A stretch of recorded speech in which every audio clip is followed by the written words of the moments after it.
Hello, everybody, and welcome. My name is Joe Woolley, and I am CEO of the Nashville LGBT Chamber of Commerce. Thank you for joining us for our June Classroom Connect series. This is our educational series sponsored by HCA Healthcare, TriStar Health. We're streaming live to you on Facebook, YouTube, and LinkedIn from StreamYard. Comments are open on all platforms for your questions and input. Send them in during the presentation, and we will address those at the end of the presentation. If it is a question that needs to be addressed with our presenter right away, I can cut in and ask that question, but if not, we will answer all the questions at the end. This program is part of our Rainbow Connection series. This series includes networking events, educational opportunities, and of course, connections. Check out our website for more information on upcoming events like Network Connect, our monthly brewing up business, Member Connect, which is where we profile and interview members of the chamber. And then this program, Classroom Connect, is our educational series that we've been doing. Classroom Connect is sponsored by our platinum level member, HCA TriStar Health. Last year, in the midst of COVID and us changing our programming to begin to bring you things virtually, we approached HCA in June when we weren't going to have the Pride in Business Awards and asked them if they were interested in spending that money that they use to sponsor the awards on an educational program. We created Classroom Connect, we presented it to them, and they jumped at the opportunity to bring this educational series to our members and to the community. Well, 12 months later and 11 Classroom Connect programs later, here we are. This is the final Classroom Connect program of this series. We will be pausing our educational programs for a couple months and bringing a new format and focus to the Classroom Connect series in September. I'm really excited because our presenter today, Adriana Flax, is the chair of our education committee, and she is working on some really exciting educational events for Classroom Connect coming up in the fall with a wonderful committee that's made up of statewide representation and a wide diversity of educational input and topics will be brought. So we could not be more proud of this series, and we can't thank HCA TriStar Healthcare enough. Also, thank you to all of the presenters for the Classroom Connect series that made this program possible. So let's move to getting to our program today. Today, we will discover how companies, large and small, use diversity, equity, and inclusion to drive business success. Engaging employees, investing in their growth, and creating a sense of belonging creates increased loyalty. It improves brand position, and it is an important competitive edge. We will also learn how companies support the LGBTQ+ community and how that impacts their bottom line. This session is going to be led by our very own board member, Adriana Flax. She is a board member and an invaluable part of the team here at the Chamber, but Adriana is also the Senior Director at Culture Shift Team, an award-winning agency of leading experts in diversity, equity, inclusion, strategy, and training, multicultural marketing, public relations, community engagement. This firm does it all. Adriana is a thought leader in DEI, developing educational content, tools, and strategies to solve the entrenched and emerging problem. To solve entrenched and emerging problems. She uses her DEI expertise, social justice background, and unique perspective to develop creative solutions and solve complex problems to serve the client's needs. Adriana is a Jewish Latina and proudly part of the LGBTQ+ community. When Adriana and I were first introduced to each other a couple years ago, I was just blown away, Adriana, by your talents and your passion and knowledge around this field. And it's so great to have you as part of the Chamber, and it is so exciting that you are bringing all of this to our members in this Classroom Connect program. Thanks for being here. Thanks so much. I'm so glad to be here. And also closing out kind of our Pride programming, especially in the education space. So I'm grateful to be here and also proudly a member of the board.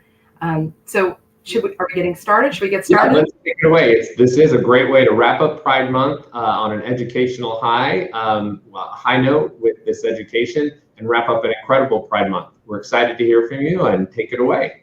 Thanks so much, Joe. So welcome everyone, all 3,000 of you, which is what I believe I can see on the counter here. So I'm assuming that that's how many of you are out there watching. Thanks for joining me for the Business of Inclusion. I'm excited to be here, not just as a board member of the LGBT Chamber, but as a DEI, diversity, equity, and inclusion practitioner, and having the opportunity to share my passion with you all. So let's get started. Okay. How to advance our slide. And here we go. Okay, in today's session, we're going to talk about the why behind DEI, the DEI priority, right? How do we prioritize what to do in this space, especially since so many of us have never really undertaken DEI as an active initiative or part of our business and our work. And the last is, how do we create a culture of inclusion?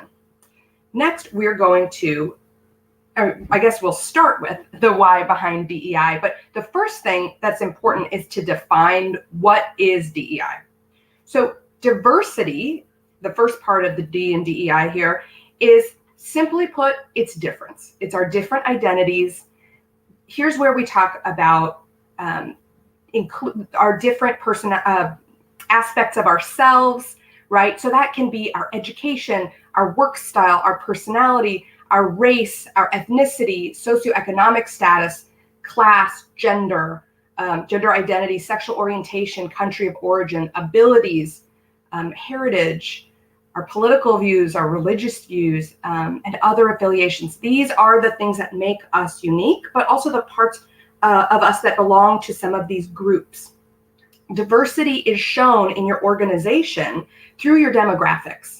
So the question here is, how much representation do you have in your organization of various identity groups? That's how we look at diversity. Next is inclusion. We're going to go back. There we go. Next is inclusion. And inclusion is the intentional act to include difference. It's understanding who's in the majority and who the environment, whether it's your workplace, your membership organizations, your schools, it's who was the environment created by and for. And then once we understand that, being intentional about including all of those that weren't part of the by and for group, right? And so it's including people in our decisions, in how we design things and how we create policies, in who we develop in our workplaces, and so on. Inclusion creates environments in which any individual or group is welcomed, respected, supported, and valued, with an opportunity to fully participate. But this alone does not ensure true equal or equitable opportunity to succeed. So inclusion, and so we'll get to that equal and equitable opportunity, but inclusion is demonstrated in inclusive design of policies, products, practices. It's demonstrated in how much share of voice people have, especially underrepresented folks within your spaces. It's how much we value their voice. And last is equity. Equity comes in when we talk about, does your identity dictate how successful you can be in a particular space, right? So does my identity as a woman impact or influence how successful I can be at work as compared to my male counterparts? One example. Equity means providing what each person needs to succeed and have a truly fair and equal chance. It requires understanding that different people have different experiences and needs. When attempting to address barriers to success, providing the same thing, the same assets, the same resources to everyone equally may result in an unfair advantage for some. And that's something that we don't always think about, right? But if I said, I'm giving everyone on this call a pair of shoes so that they have a pair of shoes for work or for running. But if I gave you all a women's size 6, there wouldn't be a lot of happy people. There'd be only a very few happy people who could succeed in that women's size 6 that I wear, right? So equity can be measured by who holds power, right? Who has access to opportunity, who has resources, who has influence. It's measured by equitable outcomes, right? So an example is if 10% of your employees are Latinx, then 10% of your management should be Latinx, and 10% of your leadership should be Latinx, right? It should be proportionate, because then we're saying people have an equal opportunity to advance and succeed, right? So now that we have defined DEI, let's talk about why is it worth pursuing, right? Why is DEI worth pursuing at your company or your organization? What has brought you to say, we need to do something about DEI? Sometimes we start with risk, right? Risk and compliance. Maybe there was an incident, maybe there was litigation, right? But when this is the reason, DEI isn't operationalized. It isn't working for you. It's only existing as a safety net to address problems and mitigate risk. It's not consistently working on your behalf. This is really the bare minimum. If your why is DEI is worth pursuing because it's the right thing to do, that's oftentimes our internal driver, right? You might have a CEO or a leader who's on fire for DEI, or you might be the person in your workplace, in your nonprofit, in your corporation, or so on, that is on fire for DEI. It's the right thing to do. But that oftentimes drives human behavior, but it does not drive business behavior, right? So our businesses exist, and we'll put nonprofits aside for a quick second. Businesses exist to create profit for shareholders, not to do the right thing. That is sometimes the way to do the business, but it is not the ultimate reason a business exists.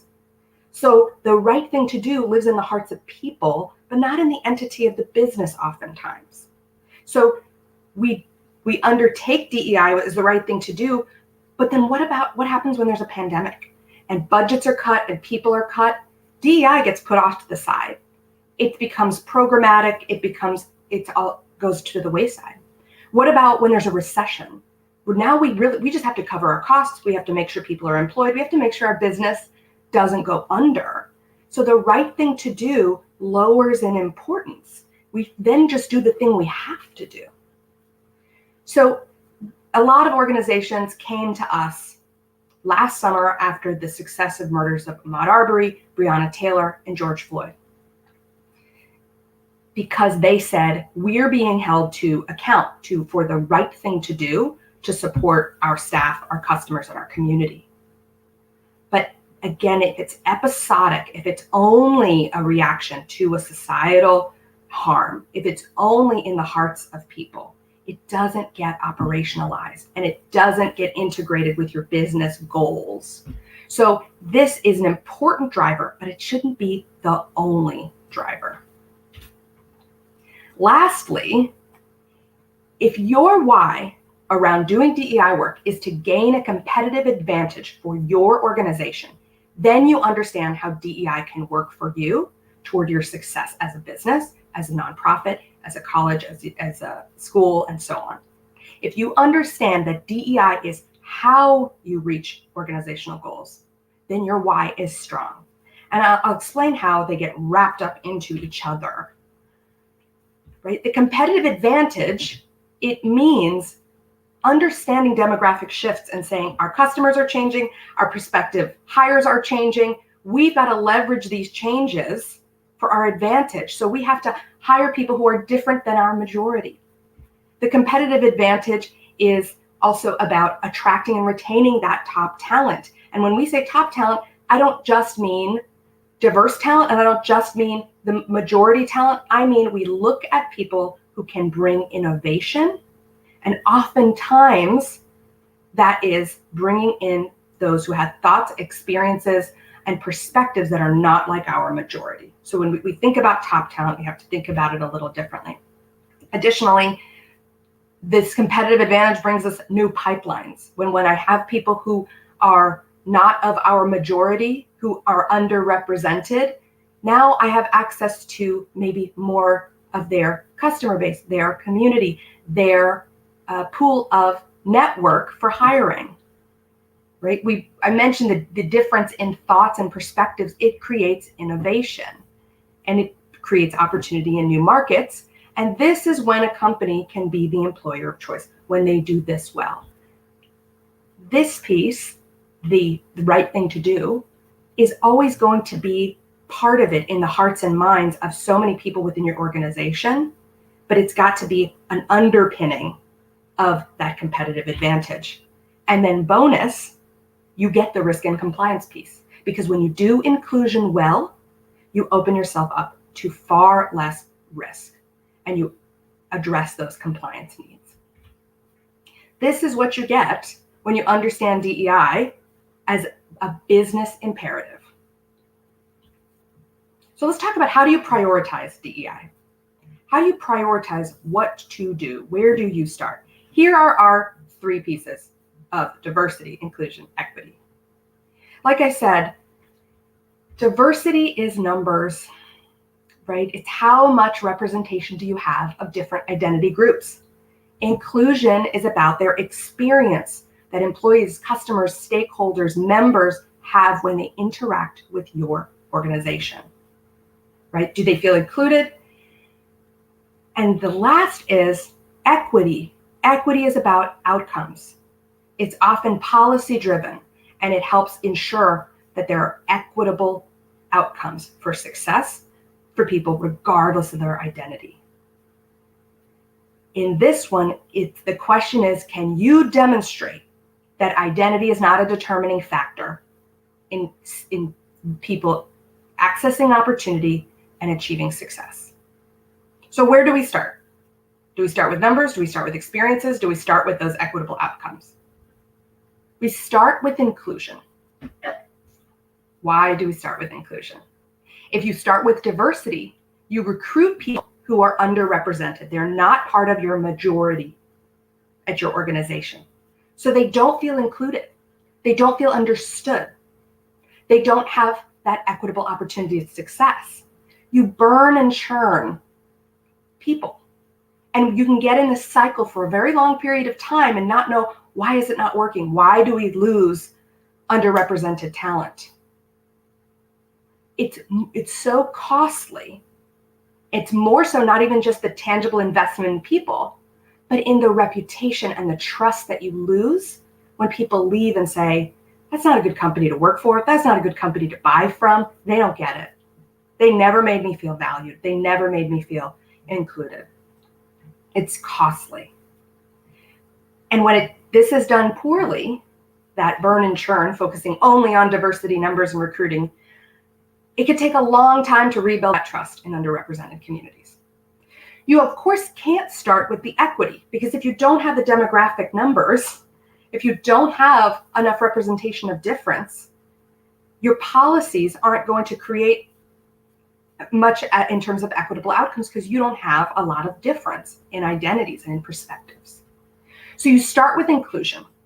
You create awareness of different identities and of how to navigate difference. You intentionally work to build culture. You create safe spaces for underrepresented people. Whoever you currently have on staff or within your client or customer base, anyone who is underrepresented, you focus on culture building intentionally. You work on intentional trust building, especially with those who are of your minority groups. And I say minority as in numbers minority. You have a numbers majority. Then you can recruit for different identities. You can recruit those intentionally that are not of your majority groups. Because when they come, you've created a safe environment, one where their difference not only matters, but it's celebrated and leveraged for organizational success. People can contribute different ideas in a safe environment, and the organization benefits with innovation. Then from there, you can identify the disparities in outcomes or mitigate them with policies in terms of, do we have pay equity? Are people equitably being developed and having access to opportunities? Do we see equitable advancement? Is there equitable influence in decisions and in our designs? Do people have equitable share of voice? One caveat about this piece: this is not a green light to focus on just one of these issues at a time.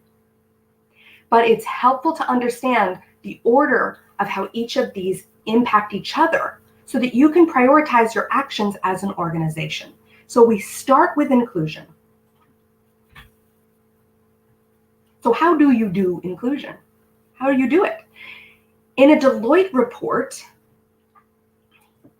they found that the majority of today's workforce demonstrates that they want to be involved in inclusion. They just don't know how, because we haven't been intentional about showing people what to do, how to engage, and the behaviors we want to see. So how do you show them? You have to define organizational values for people to align to and to create competency around, and then give them specific opportunities to engage in inclusion. So how do you create that culture of inclusion? How do you create the opportunity for people to do inclusion? Here's some of the tactical things your organization can do. Our first inclusion tactic is DEI training. DEI training creates awareness, shared language, a foundation for so many employees or customers or board members or stakeholders. And it's the basis of any sort of engagement in inclusive behaviors, right? Because we can't just expect one day that people know how to do it. We have to show and we have to train. A Deloitte study tracked changes in employee retention and corporate financial benefit that could be attributed to diversity training, right? So we looked at diversity training and said, how did it impact retention and financial benefit to the company? The results showed that about 10% of the improvement in retention over the time of the study was due to this training. The overall decrease in turnover was over 2%, and it saved the company $3.5 million. If you need a business case for why to do diversity and inclusion training, here it is. But it can't be done alone. It's got to be done with other strategy around it. So think about it. Would you allow your people to opt out of the basic safety training? If you had a factory, would you allow your people to opt out of the software training for the financial platform? But oftentimes people say diversity and inclusion training should not be required. Well, I say some training should be required.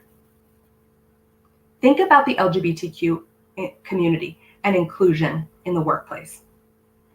If we don't train people and create awareness of the LGBTQ community, of the challenges faced, we don't create a safe environment for people to self-ID. If we don't do that, how do we expect people who otherwise don't have connections to the community to navigate difference? Only if we train them.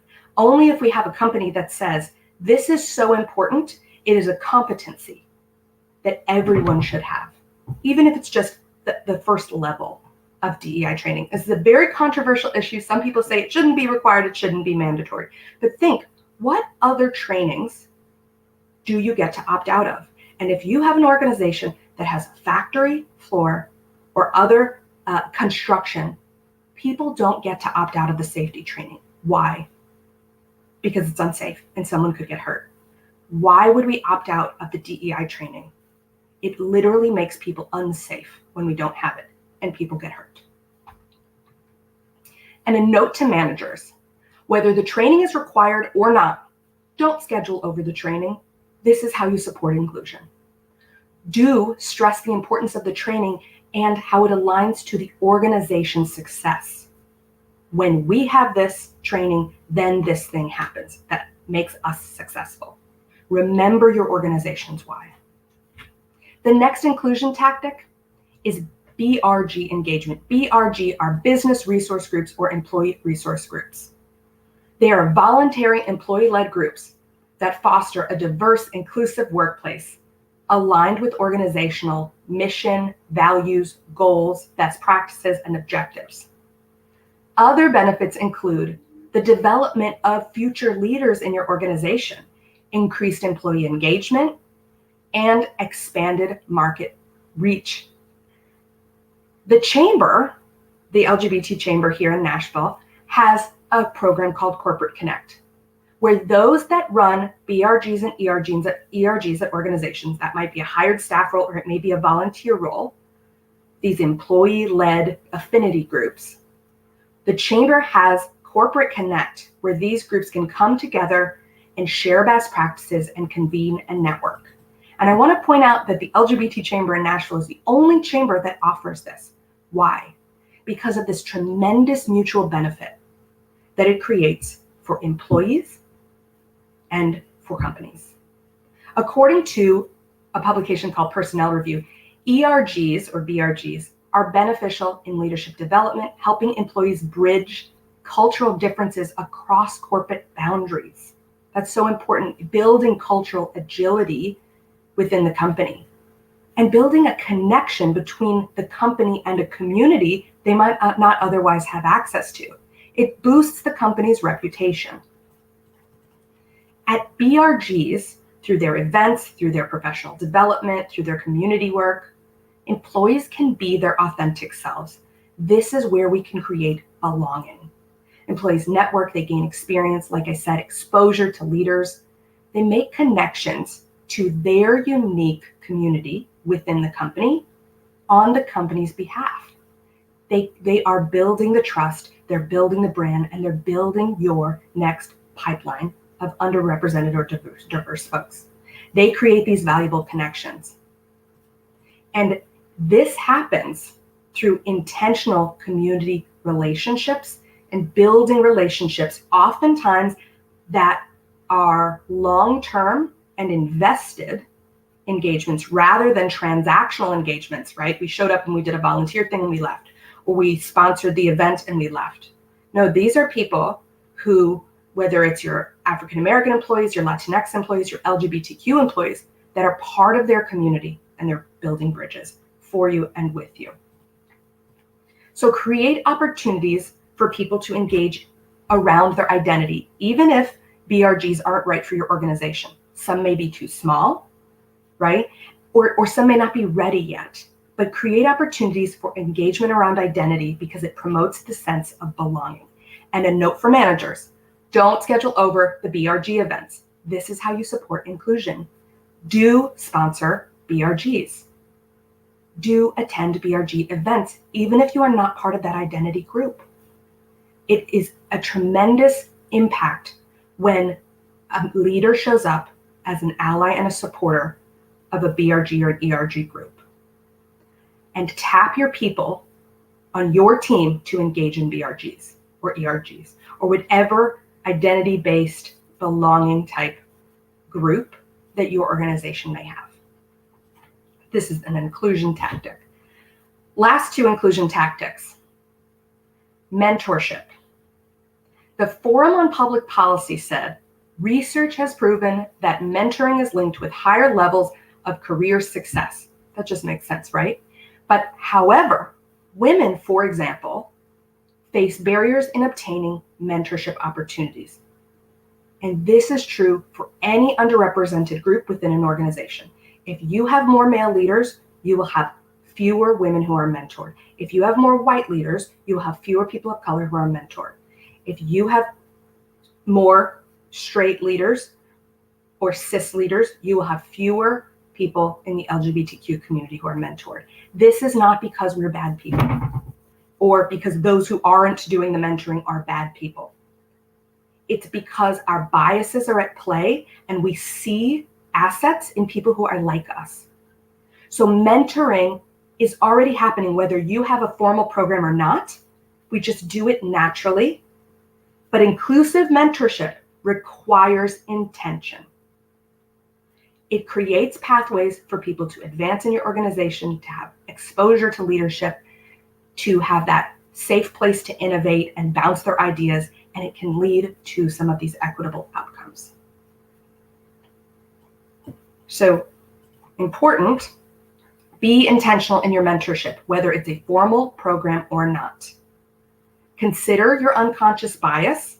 Unconscious bias is what our brain is doing, even if we didn't choose it. It's the thoughts we're having. It's the associations we make. Just like if you have a car, it has a steering wheel. If you have a brain, you have bias. You are not a bad person. It's about being intentional, about mentoring someone who is not like you. One anecdote, at Culture Shift Team, we have a client, an absolutely wonderful client, and their leader is an LGBTQ man, the head of the organization. And we did an inclusion survey. And across the board, employees that identified as LGBTQ reported among the highest rates or ratings of their experience with inclusion, access to opportunity, and psychological safety. Why? Because their leader represents them. He is not intentionally saying, I'll mentor you, I'll have a closed door conversation with you. Because they have somebody who's in leadership, they get that benefit of exposure, access, influence, and opportunity. Right? He creates a safe space. He creates a supportive environment. So be intentional about your mentorship. And the last, sponsorship. Sponsorship is different than mentorship. Mentorship is leader facing lower level person or rising star in the company, or underrepresented person, but at a lower level in the hierarchy, and pouring into them and being the place to bounce ideas off of. Sponsorship is the person who is the lower level employee, the early in their career, or the underrepresented person in the relationship. They're not present. The sponsorship is when that leader is in a room of decision makers and brings in that other person's name. That's when somebody is going to bat for you. So if you think of mentorship, it's the two people facing each other. Sponsorship is the leader facing outward and promoting and touting the accomplishments and the abilities of another person. Sponsorship is already happening at your organization. It's just happening in natural ways. But if we're intentional about creating relationships across difference, then we start to have sponsorship that yields more equitable outcomes. We still have to do that work of mitigating our unconscious bias and building relationships across our different identities. And so it requires intention to do so. Harvard Business Review said, men are 46% more likely than women to have a sponsor. It's a gender gap that manifests most markedly at the very top of organizations. So that's because those in positions of power are mentoring those they have connections with, or those that they have some shared identity. So if no leaders share your identity, the likelihood that you will have a sponsor is significantly lower. So we have to be intentional to mitigate this. Managers, whether there is a formal sponsorship program or not at your organization, consider who you've mentored and who you've sponsored. Consider who has sponsored you. Consider your unconscious bias and be intentional about sponsoring someone who is not like you. And how can you do that? The only way you do that is if you build that relationship so you know who they are, you know what they're contributing, and you know what you can share when you talk about them. So now that you have some tactics and you understand the importance of inclusion and how to support the development of diversity and inclusion and equity and its growth at your organization, I want you to think about inclusion, both your actions and the organization's actions, and think about your goal. What are you trying to achieve with inclusion? And when you think that, I want you to think of the inclusion dial. It was created by two Harvard professors who happen to be women who are married to each other, so a lesbian couple. We have to make everything LGBTQ relevant, and trust me, there's a lot of good stuff out there. They created the inclusion dial. That's Frances Frye and Ann Morris. So when we think about inclusion, the thing that we often skip is safety. We're bringing in new people and we want them to feel welcome, right? You have hired the first person who wears a hijab to work. You have hired the first trans person in your organization that you're aware of. You have hired the first or even the 10th African American person. Or you have any identity difference, and you've hired the first neurodiverse person. We skip the part where we make them feel safe, and we just say, you're welcome. You're welcome to come in the door. You're welcome to work here. You're welcome to apply here. We welcome you. We have to do the work of making people feel psychologically safe. We focus on welcomed. I saw a nonprofit post about pride. And instead of posting about how we cherish our LGBTQ members, our LGBTQ staff, our LGBTQ board members, they said everyone is welcome here. And that's just above minimum. Next is celebrated. Are we celebrating people and their difference? And we consider, are we just celebrating on one day or on 1 week or in 1 month? Or how often are we celebrating the majority holiday, the majority group's culture? And how often and how in what depth are we celebrating difference? And the last and the most important is, do we get to the goal of being cherished? Think about your organization, your business, your nonprofit, your school, your government agency, whomever works for you, whomever your customer or client is, that is cherished, that your organization would feel a tremendous loss if you lost this person or those in this group. That's the goal, is we want to get people to the place of feeling cherished. We usually start and end here. Sometimes we get here, right? That's our Juneteenth. That's our, Latino Hispanic Heritage Month. And all of these things are needed, but we don't want to stop here. We want to go here. So as we wrap up, I want to leave you with the steps on your organization's journey toward inclusion. First, you need to identify your why. Why are we undertaking diversity, equity, and inclusion?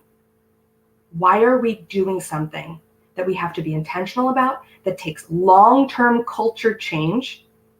Why? Do we understand the competitive advantage that is possible? Are we driven by our hearts? Are we only doing it to cover our butts? Next is safety first. Do not skip the part where you create psychological safety within your organization for those that are not in the majority. Then you create strategy and culture tactics. What is your strategy around diversity, equity, and inclusion? Is it aligned to your organizational strategy, or is it programmatic and off to the side? It's got to be integrated. We've got to do the things that create inclusion every single day, and it becomes how we work and how we show up and how we act in a way that's in alignment with our organizational values. Next, activate allies. Tap the person to be in the mentorship program. Tap the person to be in the BRG. Activating allies is also not scheduling over the diversity and inclusion meetings. It's doing the behaviors that support and create inclusion. And last, celebrate wins.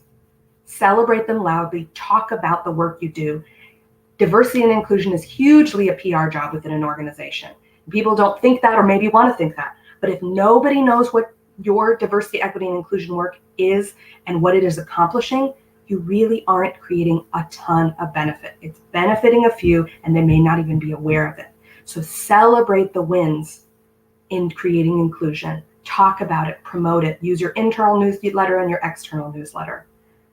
And create accountability for when we get it wrong. We do get it wrong. We will get it wrong. Microaggressions are happening all the time. And if you think they're not happening in your organization, you are mistaken. So create some kind of way that we have accountability for when we get it wrong, so that it is predictable for people in your organization. It is safe to make a mistake, and we come back together as a workplace community, as an organizational community or member-based community, and we keep working toward the goal. And we don't burden underrepresented folks with having to teach and educate and put up the bumpers and the guardrails. We've created the accountability and a culture where we can say, hey, I think that there's some bias in that, or hey, I feel that that may not be inclusive of all identities, or have we considered the disability community here? The only way to do that is if we create accountability where we can speak up, where we can promote inclusion, where we can make it a priority. Thank you so much for letting me share my passion with you, and for the ambassadorship and allyship that I know you will undertake as you move with your organization along this inclusion journey. You can find me on LinkedIn as well as the Culture Shift Team website, and you can follow us on all social media, and we have great conversations like this one. Hopefully they're more back and forth than just one way, and we talk about these topics and connect with awesome people like you. So thank you all so much. Wow, this is where the point in the program that we use, StreamYard, where we need like the cheering and the confetti, because that was amazing, Adriana. Thank you so much. I'm glad we recorded that so I can go back and watch all of it, but especially portions of that. There were things in there that just really struck me that you said in ways that really capture what this is all about. Go back to one of the things you talked about that really struck me was kind of, and we've talked about it a lot at the beginning, inclusion fosters diversity, and diversity and inclusion lead to equity. And you have some companies that chase their tails sometimes, focused on diversity. We've got to get these numbers, we've got to meet these metrics. And when they gain the diversity, it doesn't stay, because the inclusionary policies that make those diverse employees feel welcome are not there. Absolutely. Yeah, and I think companies come to us after they've spent a lot of time and energy, and sometimes money, on trying to recruit quote unquote diverse talent, which is, they're saying, those that are not in our majority group. So they spend a lot of energy doing that, and then they get very frustrated and saying, DEI doesn't work. There's no good talent out there of underrepresented folks. What happens is, you don't have any brand reputation. You don't have any relationships in those communities. You don't have trust. You don't have access to the networks that you want, because you haven't done the work internally. And when you do the work internally and you say, we're going to create a great place to work, a safe space to work, a place where we want people to be able to bring their authentic selves. We're going to be intentional about building relationships across difference, whether that's, we're recruiting at HBCUs and we have long-term relationships with those at the HBCUs. We didn't just show up and put our booth up and say, come work here. Yeah. Right? Because other companies are doing this well. And if you're not doing it well, you just burn and churn. Burn the churn. There you go. Where do you find that most clients, most businesses come to you and say, we need to focus, this is our concern? Is there like a common thing, like, we need to diversify our workforce, or we need to make a statement and understand social injustice and systemic racism? We want to make sure LGBT people feel welcome. Do you find there's like a common piece of work that they first approach you at, with like a starting point for most companies? Yeah, so what's interesting is every company is so different. Whether it's a nonprofit, we have a lot of member-based organizations. We work in Greek life spaces, nonprofits, and corporations and government. Every single one is very different, and they come to us for different reasons. So often the thing that they see, and they look around and they say, we don't have any diversity. because they can see it. They haven't thought of, we don't have inclusion. Because if you're in the majority, the inclusion happens unintentionally. Your default is, if you are white at this company, you're included. It's for you, it's by you, every leader looks like you, for example. So they come to us oftentimes saying, our numbers don't look good. And we look around the office and we don't see difference.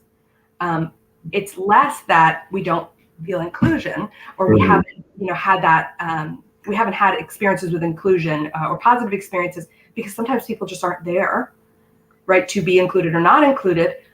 When that happens and they say, we have a culture problem, your culture shift team, please come shift our culture. It's oftentimes because they said, we've had an incident. So maybe it hasn't risen to the level of litigation, but we've had an incident, or we've had multiple incidents. And we know there's a culture problem, but those in the decision-making level will often kind of say, we hear there's a culture problem, they tell us, but our day-to-day experience does not reinforce that, because the space was created by and for you. Mm-hmm. So they come to us saying, how do we fix our culture? And briefly, I'll just give you the culture change in community order of things, and I touched on it a little bit, is define your organizational values, and they better have something inclusive in them. Define, and not just you're welcomed to come, but you will be celebrated, you will be cherished. Your difference will be leveraged for greatest success of you and the company. But define your organizational values so people know what the expectations are, right? Then you have to have leaders model those values. Everything changes if your leaders aren't living the values. If your leader starts wearing a suit and tie to work every day, look around, and how many days is it going to take for other people to dress up? Yeah. And if your leader starts wearing board shorts to work every day, look around and see how many people look like they're ready to go surfing. Leaders set the tone with their behaviors. Identify and define your values. Leaders set the tone. And there's all sorts of other reinforcement about acknowledgement and rewards. Who are you defining as a rainmaker at your organization? Is it those that are practicing inclusion? Is it those that promote equity? So there's all sorts of things that need to happen in order to change behavior in your organization. Yeah, you hit on leadership. We talked about this on a panel yesterday. It's one of the things we see over and over again with the Corporate Connect program that you talked about, that the Chamber has for our employee resource group corporations, for them to come and talk about obstacles or problems. And you quickly see the ones that are struggling are companies that it is not embraced from the top down. Really, for DEI to work, it's got to be embraced by leadership, as you said, and it is pushed down through the company. And that is what makes the change, is because you are coming to work for that company, and these are the policies and values that they believe in, and you are expected to follow them and adhere to them and respect them if you're going to be working for that company. Yeah. Talk a little bit about intersectionality. We see it, to me, it's the big bridge builder between different groups. So you would have a Black employee resource group doing programming with the LGBT employee resource group. And some companies have faith ERGs, often the issue that divides on LGBT equality. And they'll have a faith ERG and the LGBT ERG do a program together. Can you speak more on what that, how important is intersectionality to this work? Yeah, I want to say one thing about leadership. Like you touched on leadership, really leading and setting the tone. I want to say one thing about that. We see this in every direction. We see this at the Chamber. There are corporations that have been part of the Chamber that for years prior to them being part of the Chamber did not have a good reputation in the LGBTQ community and in communities of color. But it took the change in leadership for them to say, this is important. We're focusing on this. It's a new day, and it takes years to rebuild. And now they're members of the Chamber, and some are even kind of moving forward enough that they can have leading voices in the space. But that leadership passion, that leadership understanding of this as a business imperative as well, is really what's going to drive it. And speaking to intersectionality, when you start at an organization looking at different identities, you've got to remember that we don't pull apart ourselves into pieces. I am equal parts Jewish as I am Latina, as I am LGBTQ.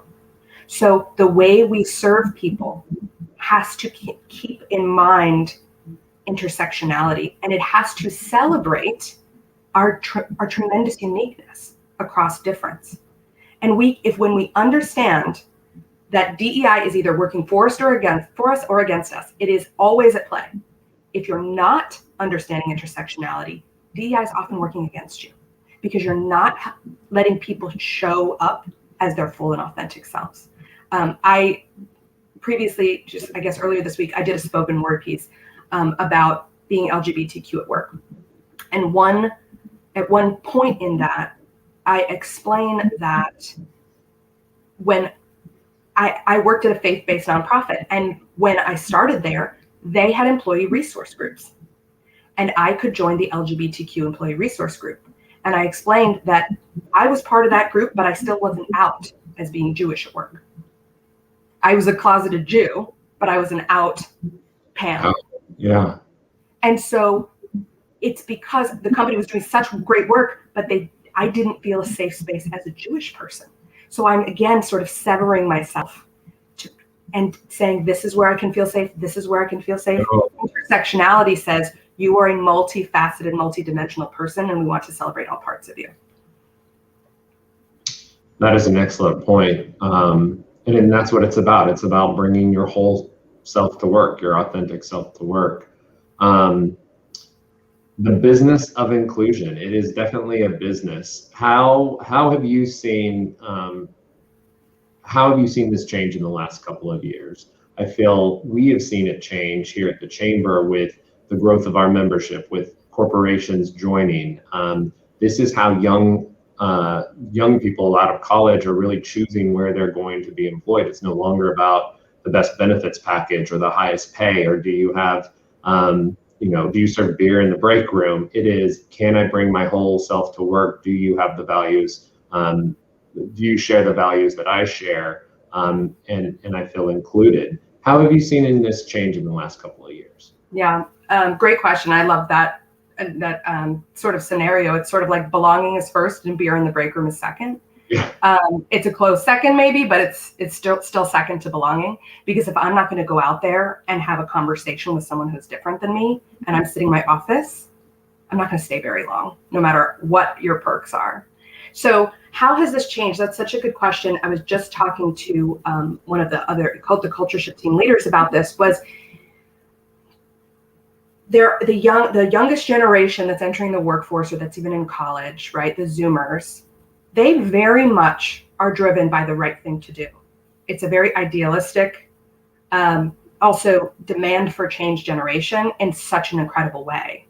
And so this is a group that is holding organizations to account. They're leading in places where they're holding organizations, whether that be corporations, government, and so on, to account, to create equitable outcomes, to go beyond the performative statement and say, now what are you going to do to actually create change?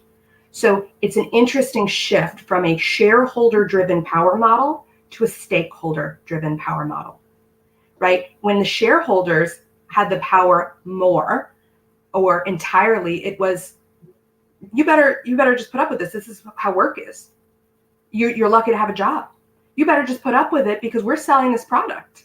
And so you customer, you're just going to buy it. But as the social media age developed, there's a lot more transparency, whether corporations like it or not, about their practices, about what political affiliations they have. Are they on one hand selling you Pride merch, and on the other hand giving money to politicians who would undermine LGBTQ rights and who would strip LGBTQ rights, or who are passing hateful legislation? So with this shift in information has also come a shift in power and influence. And so I see it continuing in that direction, because masses of consumers and employees and community have the ability to sway and influence toward diversity and inclusion. That is a great point to wrap up on and end. I do think people are really, demanding more now. It's not just you throw a rainbow image up on your social media for Pride Month. People are wanting you to be involved all year long. Are you committed to LGBT equality all year long, not just for Pride? And are you just selling us something? Are you committed to advancing inclusion and advancing equality? We're seeing that more and more, and we have definitely seen it this month. This was just such a wonderful way to wrap up our educational series, to wrap up Pride Month as well. Adriana, I can't thank you enough. I am going to go back and look at many of your slides. This has been so helpful. We'll make sure to share it with all of our members as well. Thank you for all that you do, for being part of the Chamber, and for the work that you do at Culture Shift Team. You're excited to get to planning the new Classroom Connect programming coming up in the fall. I am. It's an honor to participate, to help lead, and to bring programming like this. And so thank you for this platform to share the thing that I love, and hopefully it sparks some things for people so that they go out and have the important conversation of what are we doing to make change. We're going to keep that change coming. We're going to keep pushing, and I look forward to what you're bringing us in the fall. And thank you again for today. We will be back with you in September, as we've talked about. I want to end the program today by thanking our sponsors that made this run of Classroom Connect possible: HCA Healthcare, TriStar Health, 11 Classroom Connects down. What a year of education that we have brought you, all brought to you by our members, focused on the educational topics that our members wanted to hear about. So thank you again to HCA. Thank you to all of you, and we'll see you again real soon. We'll be in person, but also bringing these educational programs to you on the internet as well. Lots of exciting stuff in store. Have a great day, and we'll see you at the next Classroom Connect.